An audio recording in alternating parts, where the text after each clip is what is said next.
Hello everyone, welcome to all of you. चलिए इस lecture में हम लोग पढ़ेंगे एंडोमेम्ब्रेन सिस्टम, क्योंकि पिछले लेक्चर में हम लोगों ने यूकैरियोटिक सेल में हमने सेल वॉल के बारे में पढ़ा था, प्लाज्मा मेम्ब्रेन के बारे में पढ़ा था, ठीक है, और यूकैरियोटिक और प्रोकैरियोटिक सेल में डिफरेंस देखा था। तो आज के लेक्चर में हम लोग पढ़ेंगे endomembrane system, the very IMP, ठीक है। हाँ, एंडोमेम्ब्रेन सिस्टम समझने से पहले अब देखिए इसको हम लोग एंडोमेम्ब्रेन क्यों कहते हैं वो हम थोड़ा सा डिटेल में समझते हैं। डिटेल मतलब एक डायग्राम के थ्रू हम आपको बताएंगे। अगर आप वो डायग्राम समझ जाएंगे तो आपको Golgi body, endoplasmic reticulum, lysosome ये सब रटना नहीं पड़ेगा। तो एक बार आप इस डायग्राम को थोड़ा सा समझ लीजिए, ठीक है। जैसे सपोज करिए कि आपकी बॉडी में किसी माइक्रो ऑर्गेनिज्म का इन्फेक्शन हुआ। आपकी बॉडी में आपको पता है कि आपकी इम्यूनिटी पहले हर एक माइक्रो ऑर्गेनिज्म से लड़ती है। पहले स्किन एक बैरियर का काम करता है, उसके बाद अगर स्किन को भी पेनिट्रेट कर दिया तो हमारी बॉडी में फ्लूइड हैं, ठीक है ना, ढेर सारे जैसे गैस्ट्रिक जूसेस है, हमारे टीयर्स है, सलाइवा है, ये सब भी माइक्रो ऑर्गेनिज्म से फाइट करते हैं क्योंकि उनमें बड़े स्पेशलाइज टाइप के एंजाइम्स पाए जाते हैं, ठीक है। अब मान लीजिए कि ये सब हार गए बैक्टीरिया से और बैक्टीरिया आपके सेल तक पहुंच गया। जब बैक्टीरिया आपके सेल लेवल तक पहुंच गया तब आपका सेल क्या करेगा, इसको हमें समझना है। सपोज करिए कि हमारा सेल है, इसको बड़े ध्यान से आप समझिएगा, ये हमारी सेल है, ठीक है। अब सेल में अरेंजमेंट हम बता दे रहे हैं। ये सेल में हमने एक न्यूक्लियस बना दिया, सेल का हमने न्यूक्लियस बनाया। तो चलिए हमें पता है कि न्यूक्लियस डबल मेम्ब्रेन होता है, हमने अभी भी पढ़ा था। पिछले लेक्चर में हमने पढ़ा था कि न्यूक्लियस क्या होता है, डबल मेम्ब्रेन होता है। डबल मेम्ब्रेन में ये जो मेम्ब्रेन्स होते हैं उनमें पोर पाए जाते हैं। जो पोर दोनों मेम्ब्रेन में होता है, ये आपको पता होना चाहिए, जिसको हम न्यूक्लियर पोर कहते हैं। अब मान लीजिए कि ये जो न्यूक्लियस है, आपको इतना तो पता है कि न्यूक्लियस के आउटर मेम्ब्रेन से एंडोप्लाज्मिक रेटिकुलम कंटिन्यू होता है, ठीक है। तो एंडोप्लाज्मिक रेटिकुलम किससे कंटिन्यूअस होता है, किससे कंटिन्यू होता है, that is from the outer membrane of the nucleus. इतनी बात हमें पता है, ठीक है। अब एंडोप्लाज्मिक रेटिकुलम दो तरीके के होते हैं, ये भी हम जानते हैं। जिस पे राइबोसोम पाया जाता है उसको हम रफ एंडोप्लाज्मिक रेटिकुलम कहते हैं, और जिस पे राइबोसोम नहीं होता है उसको हम स्मूथ एंडोप्लाज्मिक रेटिकुलम कहते हैं। तो राइबोसोम कहाँ होता है ये आप जान लीजिएगा कि राइबोसोम न्यूक्लियस के भी आउटर मेम्ब्रेन पे होता है। This point to be noted, आपको ये याद होना चाहिए कि जो राइबोसोम है वो न्यूक्लियस के आउटर मेम्ब्रेन पे भी होता है। एंडोप्लाज्मिक रेटिकुलम में भी पाया जाता है राइबोसोम, ये आपको पता होना चाहिए। एंडोप्लाज्मिक रेटिकुलम ट्यूबुलर, रेटिकुलम का मतलब नेटवर्क, ट्यूबुलर स्ट्रक्चर है। इसके पास कुछ वैक्यूल्स होते हैं, वेजाइकिल्स या वैक्यूल्स भी हैं, ओके। एंडोप्लाज्मिक रेटिकुलम के जस्ट पास में ही होता है गोल्जी बॉडी, ठीक है। गोल्जी बॉडी कहाँ होता है, एंडोप्लाज्मिक रेटिकुलम के जस्ट पास में होता है। इस तरीके से हमने गोल्जी बॉडी बना दिया, ओके। इसको आप समझ लीजिएगा, यहाँ तक क्लियर चीज़ बात समझ में आ रही है। अब मान लीजिए आपकी बॉडी में किसी बैक्टीरिया का इन्फेक्शन हुआ, बैक्टीरिया सेल तक पहुँच चुका है। हमने अभी आपको बताया कि बैक्टीरिया कहाँ पे आ गया है, सेल आ गया है। तो अब सेल के अंदर उस बैक्टीरिया को मारने के लिए क्या क्या प्रिपरेशन होगी ये हमें समझना हो। इन्फॉर्मेशन मिली हमारी न्यूक्लियस को कि हमारे जो सेल है, सेल के अंदर कोई बैक्टीरिया आ गया है। तो देखिए सबसे पहले बैक्टीरिया सेल के पास जब आएगा ना, तो सेल इसको एंडोसाइटोसिस की प्रोसेस से क्या कर लेगी, इनगल्फ कर लेगी। एंडोसाइटोसिस मतलब ये मेम्ब्रेन जो प्लाज्मा में, क्योंकि प्लाज्मा मेम्ब्रेन भाई फ्लूइड नेचर की है, उसकी लिपिड जो है फ्लूइड है, तो वो सेल वो उसको क्या कर लेगी, इनगल्फ कर लेगी।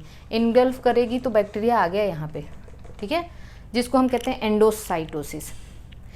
देखिए कोई भी चीज़ सॉलिड चीज़ को अगर हमारा सेल एब्जॉर्ब करता है तो उसको हम फैगोसाइटोसिस कहते हैं, ठीक है। लेकिन अगर वहीं पे कोई लिक्विड चीज़ है उसको हम पिनोसाइटोसिस। फैगो का मतलब होता है ईटिंग और पिनो का मतलब होता है ड्रिंकिंग, ठीक है। अब देखिए बैक्टीरिया यहाँ पे आ गया, ये प्लाज्मा मेम्ब्रेन ये एंडोजोम को डिटैच कर देगी। बैक्टीरिया आ गया, इस बैक्टीरिया यहाँ पे डिटैच हो चुका है इस मेम्ब्रेन से, और इसको हम कहते हैं एंडोजोम। चलिए, ये इन्फॉर्मेशन मिली हमारे न्यूक्लियस को।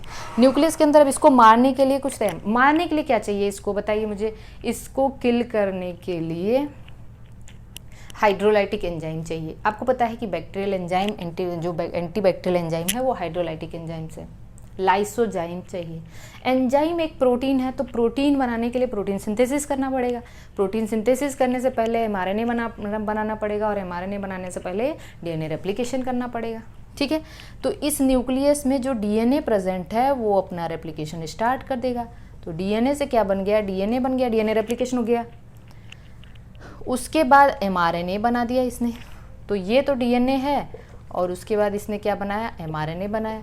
एमआरएनए मतलब जो रेप्लिकेशन और ट्रांसक्रिप्शन ये दोनों तो न्यूक्लियस में होता है, आपको पता होना चाहिए।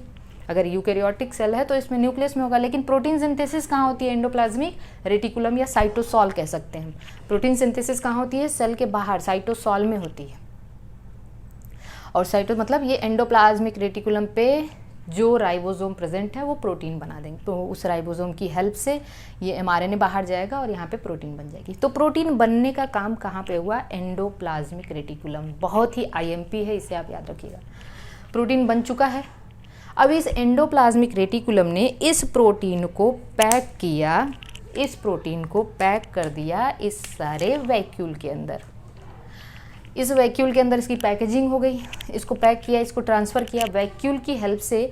अब ये वैक्यूल यहाँ से उठेगा और जाएगा गोल्जी बॉडी के अंदर, यहाँ से गोल्जी बॉडी के अंदर जाएगा, क्योंकि प्रोटीन अभी बस बनी है, उसकी प्रोसेसिंग नहीं हुई है। किस टाइप की प्रोटीन बनानी है, किस टाइप का रिक्वायरमेंट है, किस टाइप का एंजाइम बनाना है, ये सब गोल्जी बॉडी में होता है। तो गोल्जी बॉडी में क्या होगा कि ये प्रोटीन जाएगी। अब एक चीज़ और आप समझिए, जो गोल्जी बॉडी में दो फेस दिख रहे हैं आपको, एक न्यूक्लियस की तरफ दिख रहा है और एक प्लाज्मा मेम्ब्रेन की तरफ दिख रहा है। जो न्यूक्लियस की तरफ फेस दिख रहा है आपको वो कॉन्वेक्स है, ठीक है, कॉन्वेक्स है या सिस फेस है या फॉर्मिंग फेस है, सिस फेस या फॉर्मिंग फेस है। ठीक है, जो अवे फ्रॉम द न्यूक्लियस है, मतलब जो नियर द प्लाज्मा मेम्ब्रेन है, उसको कॉनकेव कहते हैं, ट्रांस कहते हैं, या मैच्योरिंग फेस कहते हैं, मैच्योरिंग फेस। ठीक है, कॉनकेव, ट्रांस या मैच्योरिंग फेस। इतनी बात हमें पता चल चुकी है। तो देखिए ये प्रोटीन जाएगा। अब आपको याद रखना है, जो प्रोटीन ईआर ने बनाया वो प्रोटीन गोल्जी बॉडी के सिस फेस से फ्यूज़ करेगा। तो ये सिस फेस से फ्यूज़ कर गया, चलिए देखिए, सिस फेस से फ्यूज़ कर गया।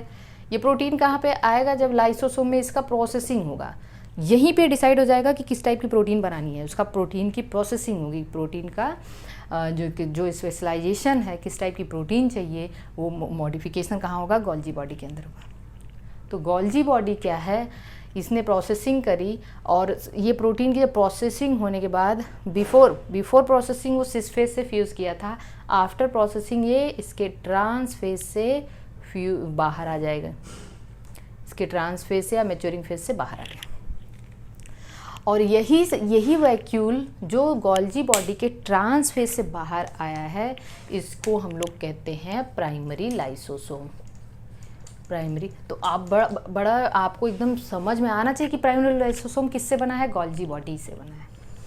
ठीक है, और प्राइमरी लाइसोसोम इनएक्टिव होता है। कैसा होता है, इनएक्टिव होता है। इसके अंदर अब हमें पता है इस बैक्टीरिया को मारना है तो हमें कैसा एंजाइम चाहिए, हाइड्रोलाइटिक एंजाइम चाहिए। इसके अंदर एंजाइम कौन सा होगा, लाइसोजाइम होगा। कैसा एंजाइम होगा, लाइसोजाइम होगा। इसके अंदर एंटीबैक्टीरियल एंजाइम होगा, लेकिन अभी ये एंजाइम इनएक्टिव है। जब ये लाइसोसोम, याद रखना लाइसोसोम किससे बना हुआ है, गोल्जी बॉडी से। ये लाइसोसोम जाएगा इस एंडोजोम से फ्यूज़ करेगा। ये लाइसोसोम आया इसको मारने के लिए, इससे फ्यूज़ किया। तो बैक्टीरिया एंडोजोम के अंदर क्या है, बैक्टीरिया है। तो ये रहा हमारा बैक्टीरिया, और इसने जाके इससे जब फ्यूज़ कर लिया, ये जब ये इससे फ्यूज़ कर जाएगा, ठीक है, जब इससे ये फ्यूज़ कर जाएगा तो इसको हम कहेंगे, ये एंजाइम तब एक्टिवेट हो जाएगा। ये एंजाइम एक्टिवेट हो जाएगा, इसको हम कहेंगे सेकेंडरी लाइसोसोम। अभी तक ये, क्योंकि भाई इसको कुछ मिल नहीं रहा है। अगर ये पहले से ही एक्टिवेट पड़ा रहेगा ना तो ये किसी न किसी को मारते रहेगा, अपने सेल के ऑर्गेनेल अंदर के जो अलग ऑर्गेनेल से गोल्जी बॉडी को ही मार देगा, ठीक है। तो ये क्या है, सेकेंडरी लाइसोस, क्योंकि ये इनएक्टिव एंजाइम है और जब ये अपने टारगेट से फ्यूज़ करेगा तब ये एक्टिवेट होगा। जब ये एक्टिवेट हो गया, सेकेंडरी लाइसोसोम एक्टिवेट हो गया, ओके, तो अब क्या होगा, अब इसको हम ये इस बैक्टीरिया को किल कर दिया। बैक्टीरिया को जब ये किल कर देगा तब यहाँ पे इसकी मेम्ब्रेन वगैरह जो डिज़ोल्व हो जाएंगी। अब इससे जो रेसिडुअल रिमेनिंग पार्ट बचा है, जो रेसिडुअल पार्ट है, तो इस एंडोसोम के अंदर या लाइसोसोम के अंदर जो रिमेनिंग पार्ट है इसको हम लोग कहते हैं टर्सरी लाइसोसोम, और ये टर्सरी लाइसोसोम को ही हम लोग रेसिडुअल बॉडी कहते हैं। और अब ये रेसिडुअल बॉडी देखिए कहाँ से, सेल से बाहर, किस प्रोसेस के द्वारा, एक्सोसाइटोसिस के द्वारा बाहर कर दिया जाएगा। कौन सी प्रोसेस है ये, तो पूरी की पूरी प्रोसेस क्या हुई, एंडोसाइटोसिस और एक्सोसाइटोसिस, मतलब ये पूरी की पूरी प्रोसेस क्या है, फैगोसाइटोसिस है। फैगोसाइटोसिस के अंदर क्या हुआ, ये सारी चीज़ें आपको पता होनी चाहिए।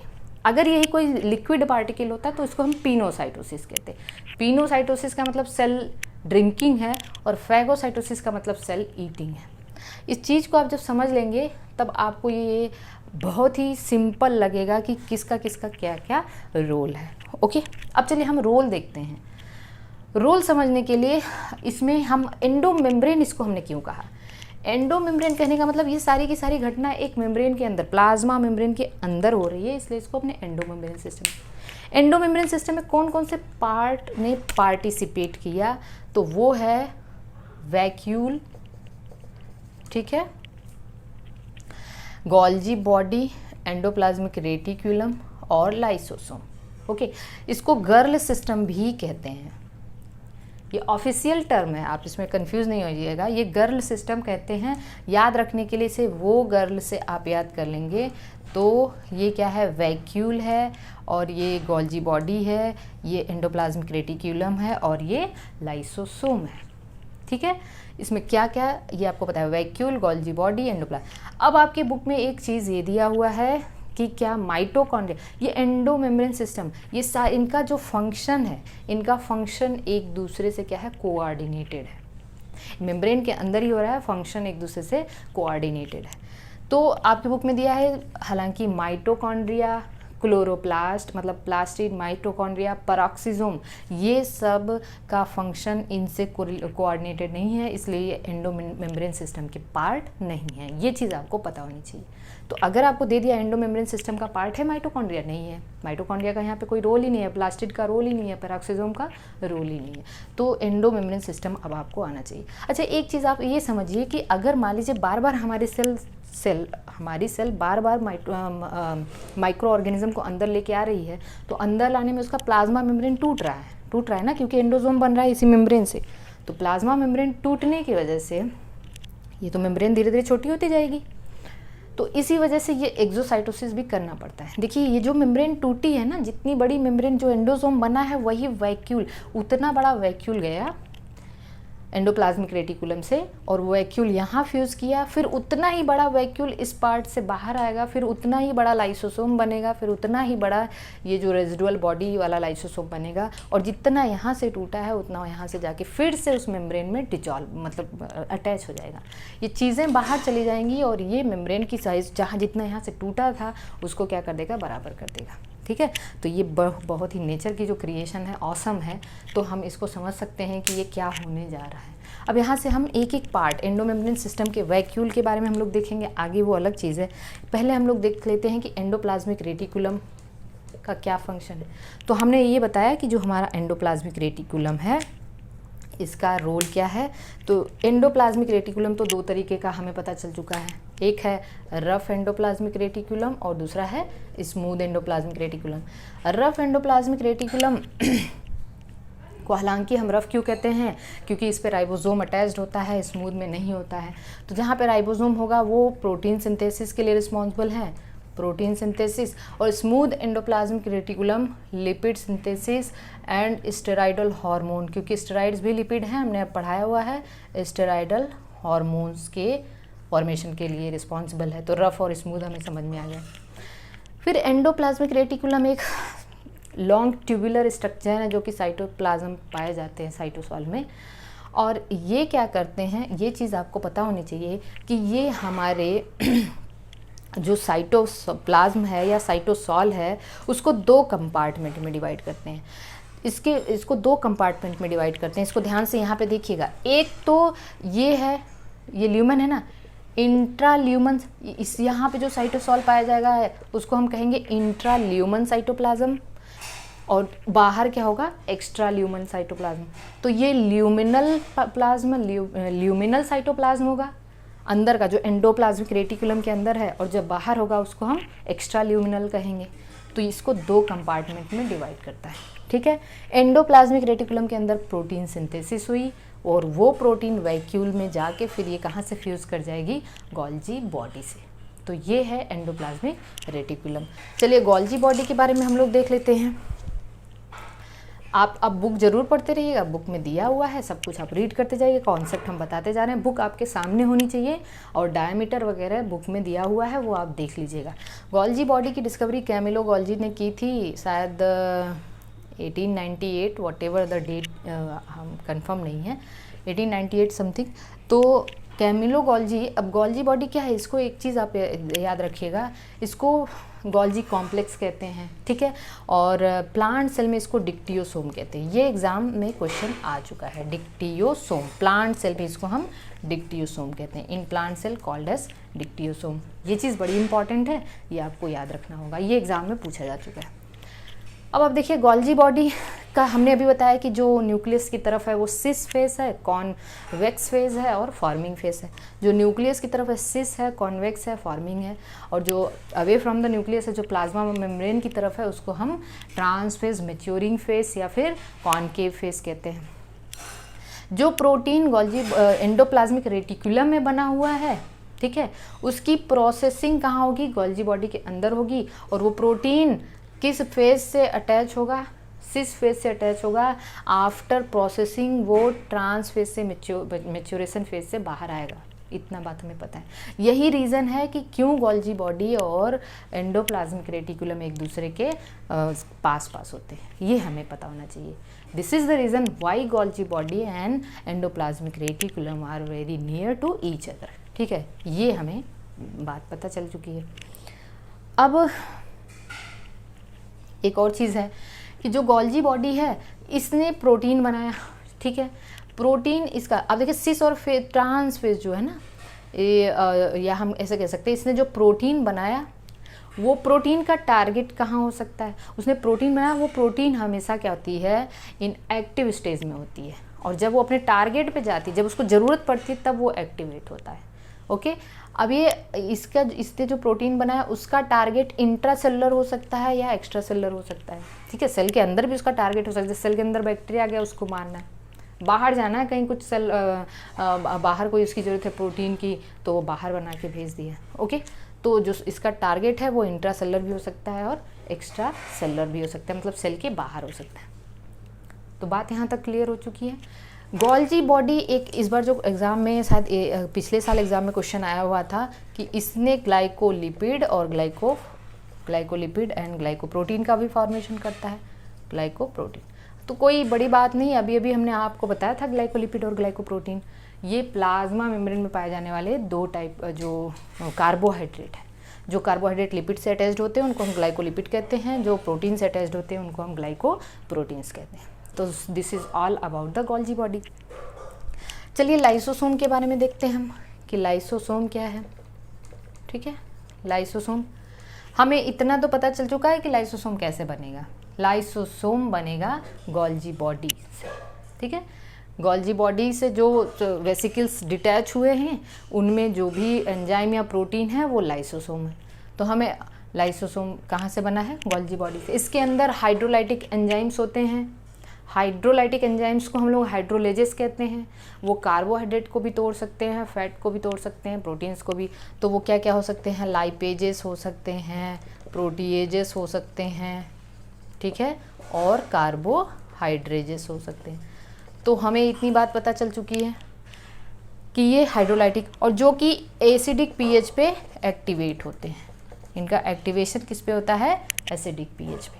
तो लाइसोसोम्स का बना कहाँ से, ठीक है, गोल्जी बॉडी से, और इनके अंदर हाइड्रोलाइटिक एंजाइम्स होते हैं जो इन सबको डाइजेस्ट कर सकते हैं and they are activated at the acidic pH. दूसरी जो इम्पॉर्टेंट बात है लाइसोसोम के बारे में, ये पॉलीमॉर्फिज्म शो करते हैं। पॉलीमॉर्फिज्म का मतलब ये कई टाइप के होते हैं, ठीक है। इनका जो स्ट्रक्चर है प्राइमरी लाइसोसोम, सेकेंडरी लाइसोसोम और टर्सरी। प्राइमरी लाइसोसोम इनएक्टिव होते हैं, सेकेंडरी लाइसोसोम जब वो अपने टारगेट से फ्यूज़ कर जाते हैं, टर्सरी लाइसोसोम जब अभी हमने बताया कि यहाँ पे अगर कोई किसी जो बॉडी को माइक्रो ऑर्गेनिज्म को किल कर रहे हैं तो उसके बाद जो रेजिडुअल बॉडी होती है उनके अंदर, उनको हम टर्सरी लाइसोसोम या रेजिडुअल बॉडी कहते हैं, ठीक है। तो this is all about the lysosome. Lysosome के अलावा हम लोग पढ़ते हैं वैक्यूल्स। अब ये देखिए वैक्यूल को यहाँ पे दूसरे तरीके से नहीं, वैक्यूल तो हमने देखा एनिमल सेल, एनिमल सेल में वैक्यूल जो है एनिमल सेल में जो वैक्यूल है वो छोटे छोटे होते हैं, जबकि प्लांट सेल का जो वैक्यूल है, याद रखना कि ये जो प्लांट सेल है, प्लांट सेल का वैक्यूल काफ़ी बड़ा और सेंट्रल होता है। याद रखना कि प्लांट सेल का जो वैक्यूल है 90% वॉल्यूम कवर करता है। प्लांट सेल का कितना परसेंट वॉल्यूम, 90% वॉल्यूम कवर करता है और ये काफ़ी बड़ा होता है, ये हमें पता होना चाहिए। जबकि एनिमल सेल में वैक्यूल छोटे छोटे होते हैं, क्योंकि प्लांट सेल का 90% वैक्यूल कवर कर लेता है, इसलिए प्लांट सेल का न्यूक्लियस कैसा होता है, पेरीफेरल होता है, ठीक है। प्लांट सेल का न्यूक्लियस पेरीफेरल होता है। अब हमें एक चीज़ पता है कि जो वैक्यूल की जो मेम्ब्रेन होती है उसको हम लोग कहते हैं टोनोप्लास्ट। इसको हम लोग क्या कहते हैं, टोनोप्लास्ट कहते हैं। वैक्यूल के अंदर वाटर है, सेल सैप है, ये सारे, इसके अंदर जो इस वैक्यूल के साइटोप्लाज्म को हम लोग सेल सैप कहते हैं। इसके साइटोप्लाज्म को क्या कहेंगे, सेल सैप कहेंगे। इसके अंदर जो भी इसमें जो वैक्यूल के मेम्ब्रेन में जो प्रोटीन्स होती हैं, मेरी बात ध्यान से सुनना है आपको, वैक्यूल के मेम्ब्रेन में जो प्रोटीन्स होती हैं, यहाँ पे मैं फिर से बना रही हूँ, मान लीजिए वैक्यूल है, वैक्यूल के मेम्ब्रेन में जो प्रोटीन्स हैं वो क्या करते हैं, एकदम इस पॉइंट में कन्फ्यूजन होनी ही नहीं चाहिए आपको, क्योंकि यहाँ पे बच्चे गलती करते हैं। ये पॉइंट आपको एकदम अच्छे से याद होना चाहिए। ये प्रोटीन आयंस और मॉलिक्यूल्स का transport against the concentration gradient करते हैं from the cytoplasm into vacuole, from the cytoplasm into vacuole. मेरी बात फिर से समझिए कि ये यहाँ पे वैक्यूल के अंदर जो मेम्ब्रेन प्रोटीन प्रेजेंट है वो मॉलिक्यूल्स और आयंस का ट्रांसपोर्ट साइटोप्लाज्म से सेल सैप के अंदर अगेंस्ट द कंसंट्रेशन, मतलब यहाँ पे इनका कंसंट्रेशन कम है और यहाँ पे ज़्यादा है, तो ये अगेंस्ट द कंसंट्रेशन ग्रेडियंट, मतलब वैक्यूल के अंदर आयंस और मॉलिक्यूल्स का कंसंट्रेशन साइटोप्लाज्म से ज़्यादा होता है। इस पॉइंट को मार्क करना है, गलती नहीं करना है। आपको याद होना चाहिए आयंस और मॉलिक्यूल्स का कंसंट्रेशन वैक्यूल के अंदर ज़्यादा है कि साइटोप्लाज्म के अंदर, तो वैक्यूल के अंदर ज़्यादा है। ये बात क्लियर हुई। वैक्यूल के अंदर जो भी मॉलिक्यूल्स आयंस ये सब प्रेजेंट हैं, ठीक है।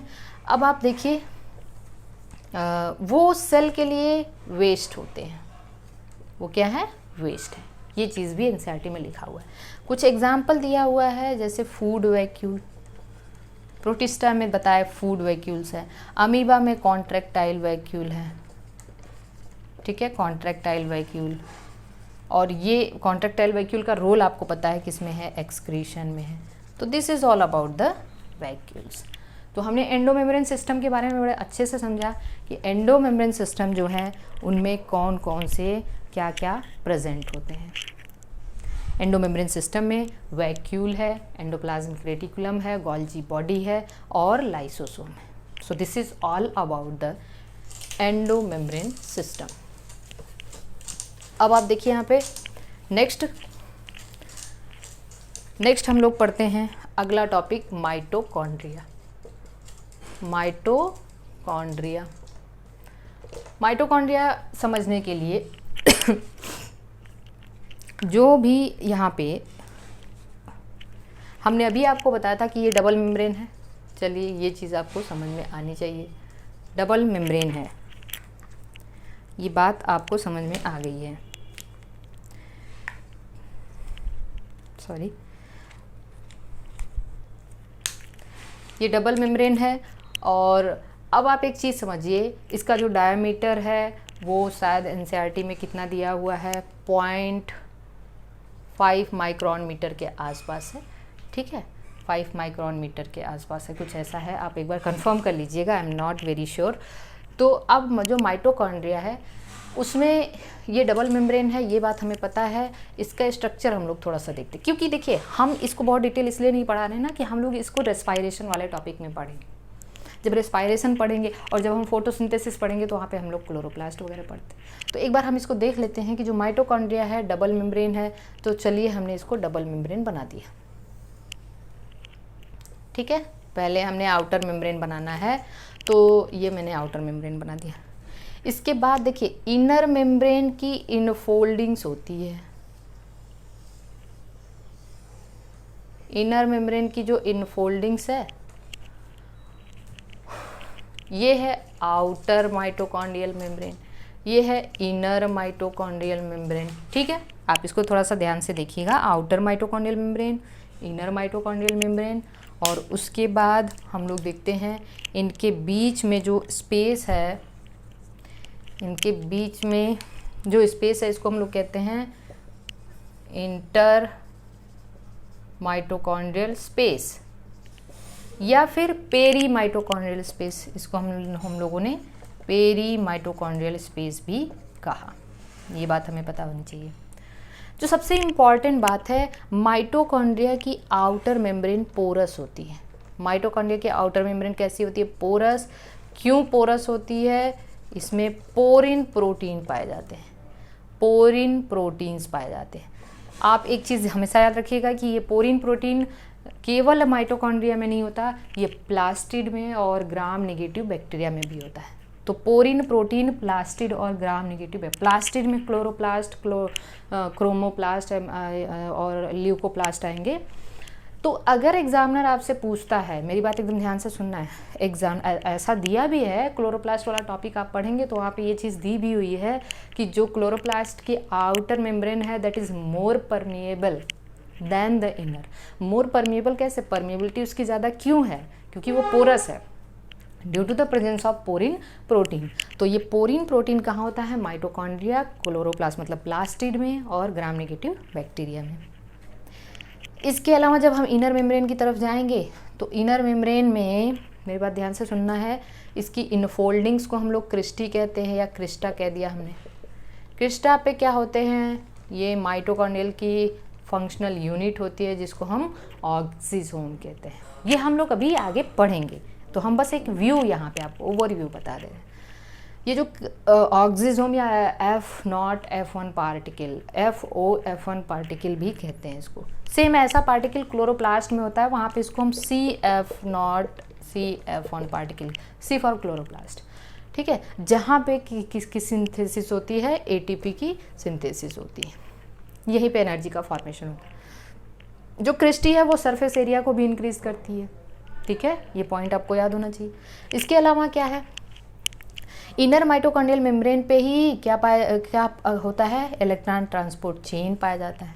तो इलेक्ट्रॉन ट्रांसपोर्ट चेन कहाँ होता है, इनर माइटोकॉन्ड्रियल मेम्ब्रेन पे। मैट्रिक्स, इसको हम लोग मैट्रिक्स या स्ट्रोमा कह सकते हैं। तो एक तो दो कंपार्टमेंट हो गया, एक तो हो गया आपका पेरी न्यूक्लियर मेम्ब्रेन स्पेस, और दूसरा क्या है, स्ट्रोमा या मैट्रिक्स कह दिया हमने इसको। ठीक है, ये मैट्रिक्स हो गया। अब हम यहाँ पे देखते हैं दूसरी चीज़, आप एकदम ध्यान से समझना है आपको। माइटोकॉन्ड्रिया एक यूकैरियोटिक सेल तो है, लेकिन यहाँ पे 70S टाइप के राइबोसोम होते हैं, कुछ RNA भी होते हैं और DNA भी होता है। DNA कैसा है, सर्कुलर डबल स्ट्रैंडेड DNA है। कैसा DNA है, सर्कुलर डबल स्ट्रैंडेड DNA। और पोरिन प्रोटीन भी है। ठीक है, पोरिन प्रोटीन आपको पता है। माइटोकॉन्ड्रिया डिवाइड करता है बाइनरी फिजन से। किसे डिवाइड करता है, बाइनरी फिजन से। माइटोकॉन्ड्रिया के नंबर सेल की एक्टिविटी पर डिपेंड करेगा। जो सेल ज़्यादा एक्टिव होगा उसमें माइटोकॉन्ड्रिया के नंबर ज़्यादा होंगे, क्योंकि माइटोकॉन्ड्रिया ज़्यादा होगा तो वहाँ पे ATP का फॉर्मेशन, एनर्जी का फॉर्मेशन ज़्यादा होगा। अब एक चीज़ आपको याद रखना, माइटोकॉन्ड्रिया में राइबोसोम 70S टाइप का है, RNA भी है, सर्कुलर डबल स्ट्रैंड, जबकि यूकैरियोटिक सेल का DNA कैसा होता है, लीनियर होता है, except the mitochondria and chloroplast मतलब प्लास्टिड। तो ये सारी की सारी प्रॉपर्टी किसके जैसी हैं, बैक्टीरिया के जैसी हैं। तो ऐसा माना जाता है कि माइटोकॉन्ड्रिया और क्लोरोप्लास्ट की ओरिजिन किससे हुई है। सेम ये सी चीज़ आपको क्लोरोप्लास्ट में भी मिलेगा। पोरिन प्रोटीन भी बैक्टीरिया में है। कौन से बैक्टीरिया में है, ग्राम नेगेटिव बैक्टीरिया। और पोरिन प्रोटीन माइटोकॉन्ड्रिया और प्लास्टिड के आउटर मेम्ब्रेन में भी है। तो ये सारी चीज़ें ऐसा सजेस्ट करती हैं, ऐसा इंडिकेट करती हैं कि जो माइटोकॉन्ड्रिया और क्लोरोप्लास्ट की ओरिजिन है वो बैक्टीरिया से हुई है। इसको हम एंडोसिम्बायोंट थियरी कहते हैं। ये पहले हम लोग पढ़ा करते थे, लेकिन अभी आप लोगों के सिलेबस में ये नहीं है, ठीक है। तो ये चीज़ें आपको याद होनी चाहिए। This is the mitochondria. ये बहुत इंपॉर्टेंट है, बाइनरी फिजन। ये माइटोकॉन्ड्रिया का रोल किसमें, एरोबिक रेस्पिरेशन में। इसका DNA circular double stranded DNA single होता है, एक ही डीएनए होता है, जो कि बैक्टीरिया की तरह है। बैक्टीरिया में भी हमने आपको बताया था। हाँ, एक और चीज़, इसका डीएनए भी नेकेड होता है। नेकेड का मतलब यहाँ पे भी हिस्टोन प्रोटीन नहीं होता है। बहुत ही इंपॉर्टेंट चीज़ है, ये आप याद रखना, ठीक है। अब हम लोग यहाँ पे प्लास्टिड के बारे में देख लेते हैं। हालांकि हाँ, अब जो आपको माइटोकॉन्ड्रिया और क्लोरोप्लास्ट में एक डिफरेंस जानना है, वो आपके दिमाग में ये होना चाहिए कि माइटोकॉन्ड्रिया का जो साइज़ होता है काफ़ी स्मॉल होता है, और इसकी स्मॉल साइज़ की वजह से इसको हम इलेक्ट्रॉन माइक्रोस्कोप से तब तक नहीं देख पाते जब तक इसकी स्टेनिंग ना की जाए। आपको डिफरेंस ये याद रखना है माइटोकॉन्ड्रिया और प्लास्टिड में कि माइटोकॉन्ड्रिया को विदाउट स्टेनिंग हम माइक्रोस्कोप से नहीं देख सकते, जबकि क्लोरोप्लास्ट की साइज़ बड़ी होती है, प्लास्टिड की साइज़ माइटोकॉन्ड्रिया से बड़ी होती है, इसलिए उसको हम विदाउट स्टेनिंग भी देख सकते हैं। और माइटोकॉन्ड्रिया को स्टेन करने के लिए जो स्टेन आता है उसको हम लोग जेनस ग्रीन बी कहते हैं। जेनस ग्रीन बी कहते हैं। ये डिफरेंस आपके दिमाग में होना चाहिए कि विदाउट स्टेनिंग हम माइटोकॉन्ड्रिया को नहीं देख सकते, क्योंकि उसका जो साइज़ है काफ़ी छोटा होता है। तो हमें माइक्रोस्कोप से देखने के लिए भी माइटोकॉन्ड्रिया को पहले स्टेन करना पड़ेगा। दूसरी चीज़ है, अब आप देखिएगा इस चीज़ को, इसमें नेक्स्ट हम लोग देखते हैं प्लास्टिड।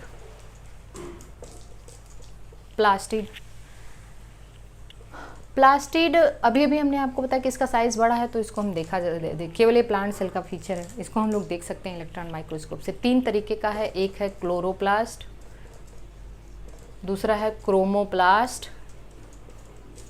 और तीसरा है ल्यूकोप्लास्ट। 2 तो कलरफुल होते हैं, ये ग्रीन होता है, ये कलरफुल होता है, और ये कलर लेस होता है। तो चलिए, ये हमें पता है ग्रीन हो गया, ये कलरफुल हो गए, ठीक है, और ये क्या है, कलरलेस है। ओके, अब आप ध्यान दीजिएगा यहाँ पे कि जो क्लोरोप्लास्ट हैं, क्लोरोप्लास्ट कहाँ पाए जाते हैं, ये पाए जाते हैं, मेरी बात ध्यान से समझना, इसके अंदर क्या पाया जाता है, दे कंटेन्स क्लोरोफिल, इसके अंदर क्लोरोफिल होता है, और क्या होता है, कैरोटिनॉइड्स। अब आप देखिए, एग्जामिनर आपसे बड़ा घुमा फिरा के पूछेगा। हम अभी आपको बता रहे हैं कि क्वेश्चन कैसे बनता है। इसमें क्लोरोफिल होता है, ठीक है, क्लोरोफिल फोटोसिंथेसिस में काम आएगा, वो हम लोग देखते हैं। इसके अलावा इसमें कैरोटिनॉइड्स होता है। कैरोटिनॉइड्स क्रोमोप्लास्ट में भी होता है, इसमें कैरोटिनॉइड्स होते हैं। कैरोटिनॉइड एक लिपिड है, ये हमने बताया था आपको, आइसोप्रीन यूनिट की रिपीटिंग यूनिट है। आइसोप्रीन मोनोमर के रिपीटिंग यूनिट है, और इसमें 8 आइसोप्रीन यूनिट होता है। रिकॉल करिए, हमने बताया था एक आइसोप्रीन यूनिट में 5 कार्बन है, एक आइसोप्रीन यूनिट में 5 कार्बन है, तो यहाँ पे 8 आइसोप्रीन यूनिट है, तो कितने कार्बन हो जाएंगे, 40 कार्बन। तो कैरोटिनॉइड्स में 40 कार्बन होते हैं, और कैरोटिनॉइड एक पिगमेंट है। पिछले लेक्चर में हम लोगों ने सेकेंडरी मेटाबोलाइट पढ़ते टाइम भी बताया था। तो अगर ये पिगमेंट है तो यहाँ पे हम कह सकते हैं कि ये वाटर, ये कैसा है, फैट सॉल्युबल है, क्योंकि ये लिपिड है, ठीक है। कैरोटिनॉइड्स 2 तरीके के होते हैं, एक होता है कैरोटीन और दूसरा होता है ज़ैंथोफिल। कैरोटीन नॉन ऑक्सीजनेटेड होते हैं, नॉन ऑक्सीजनेटेड हाइड्रोकार्बन, और ये कैसा होता है, ऑक्सीजनेटेड। ये सब हम लोग पढ़ेंगे फोटोसिंथेसिस में, इसको जानते रहिएगा। तो नॉन ऑक्सीजनेटेड और ये ऑक्सीजनेटेड हाइड्रोकार्बन होता है, ठीक है। फॉर्मूला कुछ ऐसे होता है, ये होता है C40H56 और ये होता है C40H56O2। ऑक्सीजनेटेड, ज़ैंथो में एक्स आ रहा है, ऑक्सीजनेटेड आप याद रखना है, ज़ैंथो ऑक्सीजनेटेड है।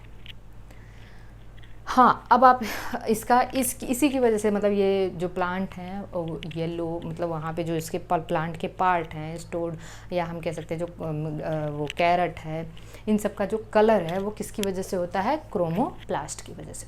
अब एग्जामिनर आपसे क्वेश्चन क्या पूछा गया कि कैरोटिनॉइड्स कहाँ होते हैं, तो इम्पॉर्टेंट है, वो क्लोरोप्लास्ट में भी होता है और क्रोमोप्लास्ट में भी। ये किसका काम करता है, स्टोरेज का काम करता है।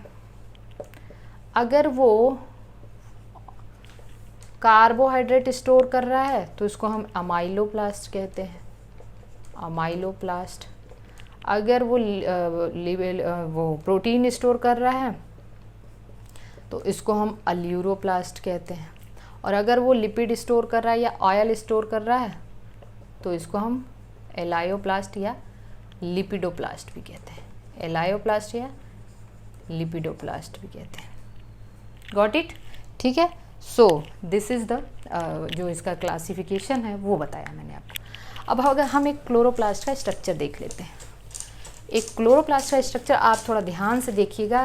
पहले जो कॉमन पॉइंट है वो हमें पता होना चाहिए। पहला कॉमन पॉइंट कि यहाँ पे 70S राइबोसोम होगा, एकदम माइटोकॉन्ड्रिया और बैक्टीरिया जैसा है। सर्कुलर डबल स्ट्रैंडेड DNA होंगे, वो भी कितना होगा, केवल सिंगल होगा। पोरिन प्रोटीन होगा, ये भी हमें पता है। DNA में नेकेड होगा, ये भी हमें पता है, ठीक है।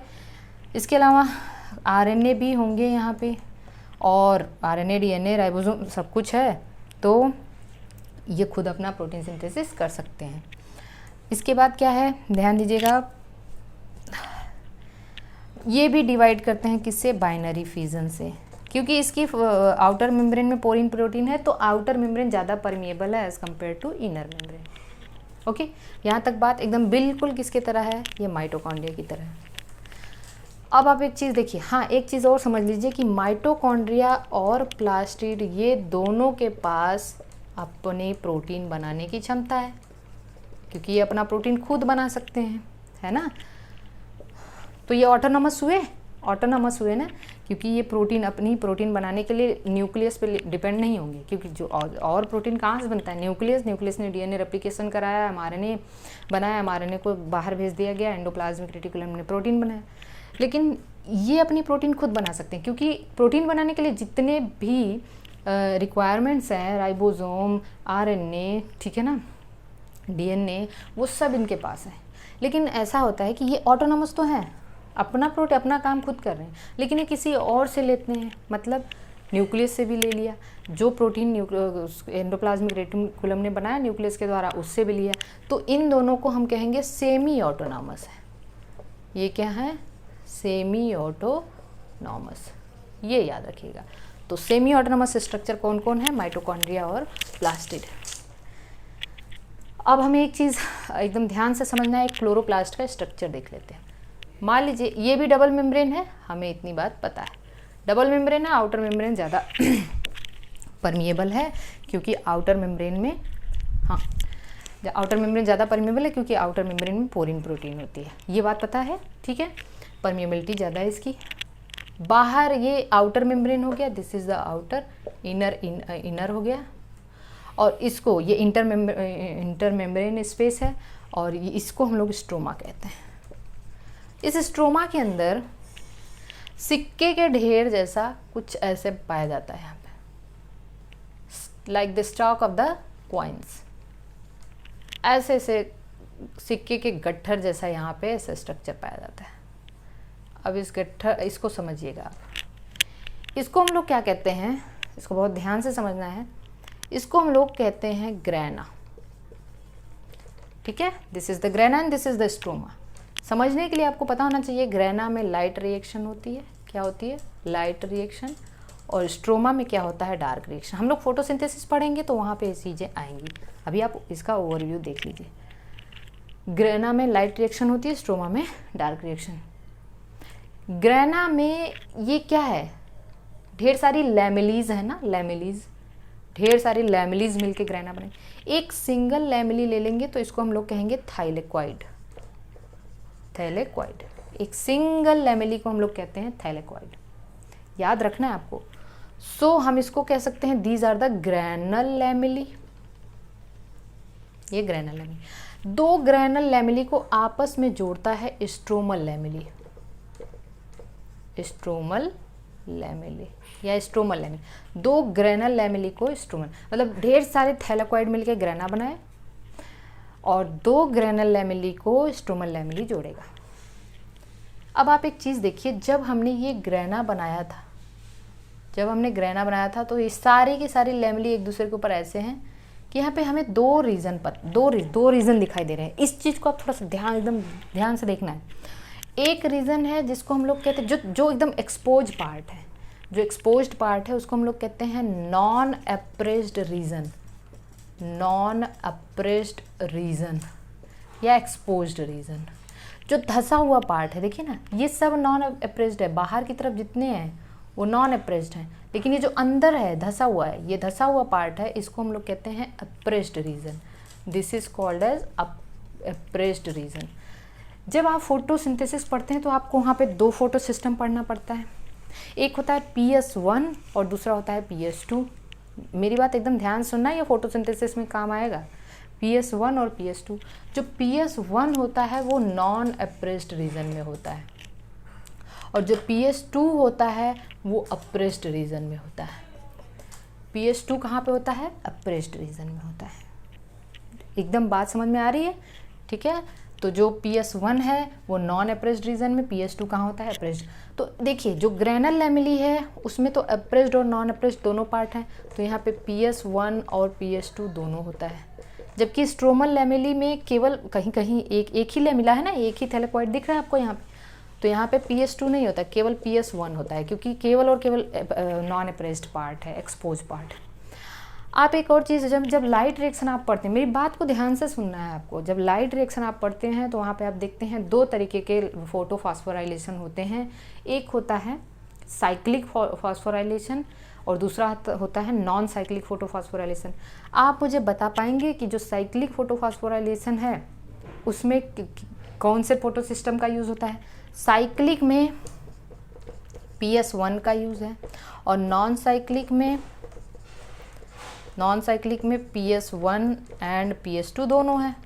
तो बता दीजिए अब मुझे आप, ग्रैनल नॉन साइक्लिक कहाँ होता है? नॉन साइक्लिक कहाँ होता है? जल्दी से बताइए। नॉन साइक्लिक होता है ग्रैनल लैमेली में, जबकि साइक्लिक कहाँ होता है? स्ट्रोमल लैमेली में। साइक्लिक कहाँ होता है? स्ट्रोमल। चलिए, अगर आपसे कोई पूछा PS1 कहाँ है, ग्रैनल लैमेली में कि स्ट्रोमल लैमेली में? स्ट्रोमल में नहीं, ग्रैनल और स्ट्रोमल दोनों में। PS2 कहाँ है? केवल और केवल ग्रैनल में। नॉन साइक्लिक कहाँ होता है? ग्रैनल लैमेली में। और साइक्लिक कहाँ होता है? स्ट्रोमल लैमेली में। तो this is all about the chloroplast. और हाँ, क्लोरोप्लास्ट के नंबर भी वेरी कर सकते हैं। जनरली क्लोरोप्लास्ट कहाँ होते हैं? लीव्स की मीजोफिल सेल में होते हैं, लीव्स के मीजोफिल सेल्स में होते हैं। क्योंकि जब हम C4 प्लांट पढ़ेंगे तो वहाँ पे दो टाइप की सेल आएंगी, बंडल शीट सेल भी आएगा, तो वहाँ का कॉन्सेप्ट हम वहाँ क्लियर करेंगे। तो मीजोफिल सेल में क्लोरोप्लास्ट होते हैं। हाँ, अगर आप नंबर देखें तो जैसे एक से किसी सेल में केवल एक ही क्लोरोप्लास्ट है, कहीं कहीं पे 20 से 40 क्लोरोप्लास्ट भी होते हैं। जैसे क्लेमाइडोमोनास है, वहाँ पे पर सेल वो ऐसे भी यूनिसेलर एल्गा है, तो वहाँ पे केवल एक ही क्लोरोप्लास्ट होता है। मीजोफिल सेल्स में देखेंगे तो समटाइम्स 20 से 40 क्लोरोप्लास्ट हो सकते हैं। अच्छा, ग्रीन एल्गी में क्लोरोप्लास्ट के उसका जो शेप है वो वेरी करता है। कहीं कहीं रिबन, जैसे स्पाइरोगायरा हुआ, वहाँ पे क्लोरोप्लास्ट रिबन शेप्ड होता है।